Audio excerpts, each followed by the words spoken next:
Hello and welcome back to Bits and Bobs. Today I'll be showing you my entire collection of copper coins. As a little heads up, this is not a copper coin. So after 1860, there's a great recoinage in the coins such as this you may recognise from the more modern pre-decimal era, are made of bronze, and so they are not copper coins, but coins such as this, as we can see here, 1700s, George II kind of thing, are indeed bronze, and that is what I'll be showing you today. So, this is the first one. These will be in some kind of order, I must confess, with the halfpennies. They're not as ordered as the pennies and farthings. So we'll begin with the halfpennies. We have here 1739 halfpenny, a beautiful piece, really good condition, lovely George II coin there. Now, one thing I will say before, as we continue onwards, is that these copper coins are often, well, not often, they are just not as popular as the gold or silver coins of these reigns as well. Here is 1734, George II halfpenny once again. So like I say, these coins are not as popular as the silver coins of this era, or just in general, or the gold coins. And so because of that, you can get some quite decently high grade coins, good history to these coins, for very low prices.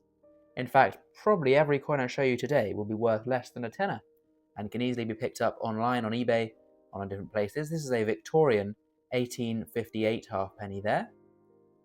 Good high grade.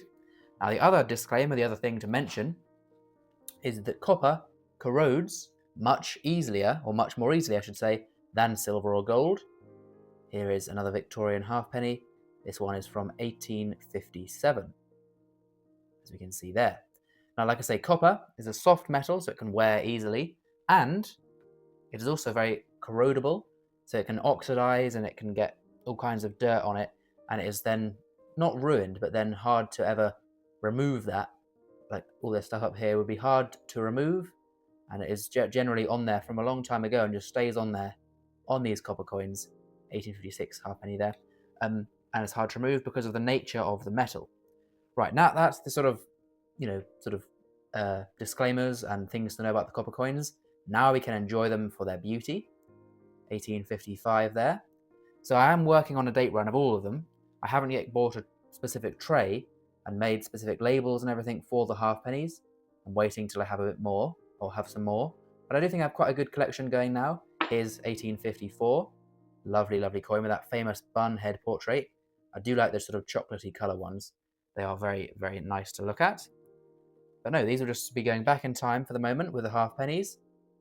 There we go. These are the Victorian style ones, much thicker and chunkier and heavier than the later ones after 1860. Have here a lovely, lovely, good, great condition coin. Really nice. And now we're back into the reign of William IV. We had a little spoiler alert with the George II ones to begin with. Here is an 1831 halfpenny. A really lovely coin, and like I say, they're not as popular, but you will have to comment down below if you do like/collect copper coins, because, I grant you the silver and gold of his reign are probably better, but the copper coins are still very nice indeed. This one's a bit worse for wear, but it is a George IV, 1820 something, 1823 or 4 maybe. So like I say, the halfpennies will be a bit out of order due to the nature of my storage for them. There's 1807 George III, because they're not stored properly yet, I guess, if you will. But we then have this one here, which is 1747, George II again. And yeah, I don't have any duplicate dates, you will notice, because like I say, I am slowly building a date run of the best quality of each date I can find through. So here's the earliest one. I believe this is, well, from the reign, definitely, of the earliest copper coins. So that is 1674. That is Charles II, who introduced copper coins. Of course, previously, Charles I had just hammered coins. There were never any hammered copper coins. But here we have the first run of copper coins of that 1674 farthing. Very cool, and that predates the beginning of my date run. I also have this. That is really poor, but we can see the portrait there of Charles II, Carlos A. Carlos, Charles, son of Charles. There we go, that is a halfpenny again of his reign, of those first run of copper coins. What I'll do now is I'll get some of these out of the capsule. Well, look at this one quickly. This is a beauty. 1694. Who was monarch in 1694? Well, there were two, as some of you will know. Look at that, William and Mary, so a double portrait coin. Currently my only double portrait William and Mary coin. It is quite a decently high-grade halfpenny of 1694. So a very nice coin indeed. Like I say, now I'll open some of these capsules. We'll have a lay them out rather than taking too long to just open each one, put it back in as we go through. So back with you in a moment. Right, we've got a few out here to go through now. So we have here 1719 George I. This is my only George I copper coin. They are fairly scarce. I mean, all George I coins are fairly scarce. And actually, it's kind of, this is probably, I don't want to make things up here, but I think some of the silver and copper coins are actually rarer than the guineas of his reign. Of course, the guineas are much more valuable due to the nature of them being gold and them being guineas. But you know, this coin here, you don't see too many George I copper coins. We've then got, who is this? 1733. So now into George II, my earliest George II halfpenny there. 1733. A lot of these are halfpennies, as I have the date runs, which we'll see in a minute for the other two denominations. 1740. George II. This one of my favourites. Look at this. Is not that a beautiful coin? 1742. Georgius II Rex. I mean, that is a delightful coin. That is lovely. We're going to carry on now looking at them in the capsules, because they can see through the capsule, I think, pretty much. It's just a bit of reflection sometimes. But we have there 1743, especially because they're all the same coin. 1744. Like I say, the date run is coming along very nicely of halfpennies.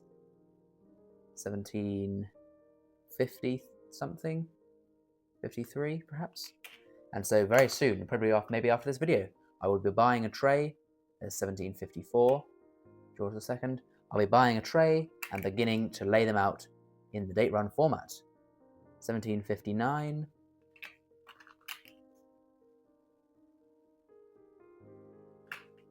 1772, that is. So that is George III now. As you can see there. Georgius III. Got 70. Oh, that's quite a nice one. Look at that. 1773. Very nice. A better look at the portrait. There we go, of George III. And then we have just a bit of a worn one there. Then got 1775. George III once again. Then, okay, this one. Right, how can I... Crikey. That is a Cartwheel penny. A Cartwheel penny. I do have another one, which we'll see in the date run. This is just a sort of spare. It's kind of a bit too big for the capsule, but just about fits in. So we're now entering the newer, or the final era.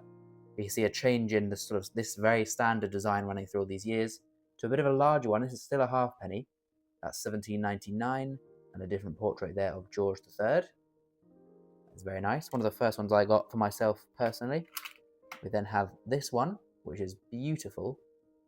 Condition-wise, that is pretty much perfect. And that is, what is that, 1806? Look at that. Gorgeous, lovely coin. Trying to see around the camera here to get the last few. Got a 1807. So I think that is a duplicate, but you know, we'll sort that out when the date run comes, get the best date. And then one of these style, that is George IV, 1826. Any more in... Oh, and I've got this. There's a few more to come here. I haven't looked through this for a while, so it's a bit of a surprise. 1844 half farthing. So half of a half of a half of a penny. So very small denomination.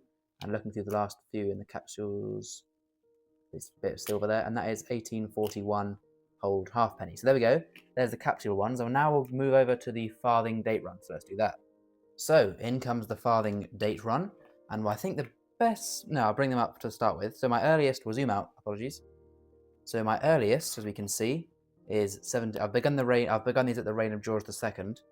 My earliest in the date run is this one here, which I'll zoom in for you on. Very corroded, but we can see 1734, George II. And I've got a very similarly corroded one here. And again, these, you know, very cheap coins. I bought these, each of these were for £1 each at the antique shop. For me, at least. 1736, George II. And of course, as with any date run or aspect of my collection, upgrades will always be looked for. So let's go, where are we? Let's zoom along and see the others we have here. 1754. There are some big gaps of not being minted, as you'll see. 1773 there. These are George III ones. Got 1775, rather nice. You've got then the change over to the more modern ones. 1799, that one is. This one, where are we in real life? Looking through the camera. Oh. That is a beauty, is it not? I mean, crikey, that's good. 1806. Stunning farthing there. The quality is everything with these coins, it must be said, as with most aspects of coins. 1821, 22, 23, 24, and 25, with the George IV run there.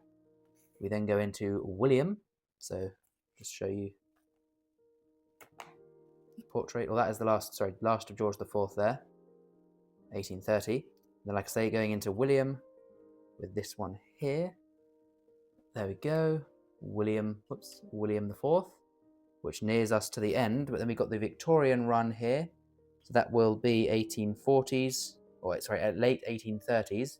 These are all William ones. Let's just have a little look. Great condition. That one's got a bit of schmutz on it, but these are all very nice coins. 1830s. Right, so then we run along there. 1840, so they've got 41. Missing quite a few dates into the 40s, 47. This will now be Victoria, obviously. Well, let's show you actually Victoria on this 1851. There we go, the bun head, Victoria, 1851. Lovely coins.